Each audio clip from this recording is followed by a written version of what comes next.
Ah, spring, that wonderful season when our college students come home for a brief break from their studies. They bring household furnishings and other gear from their dorms and apartments. They bring laundry, and they also bring other mementos of the educational experience, like dents in the car that they had to park in the campus parking garage. This is Eliza Wireback, a rising junior at Queen's University in Charlotte, and she brought several dents with her this spring. So Eliza, what exactly happened with your car? Well, at school we have a parking deck, and there are some spaces that are reserved for smaller cars like mine. And the problem is that sometimes the small cars take the big car spaces, so the big cars park in the small car spaces, and sometimes they just park there just because they're lower on the deck.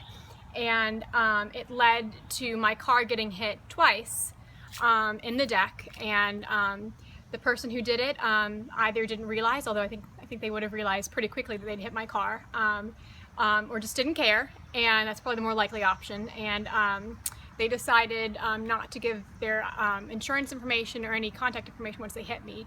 So my car now has dents, and we now have to pay for it. Eliza found out that small dents have big consequences. So what did they say at the body shop as far as the cost of repairs?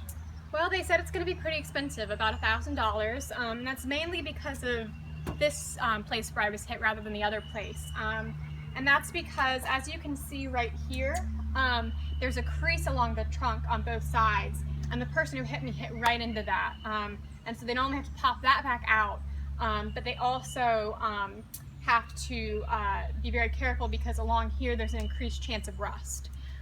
So just because of how intensive that process is going to be, it's going to end up costing a lot more than we expected.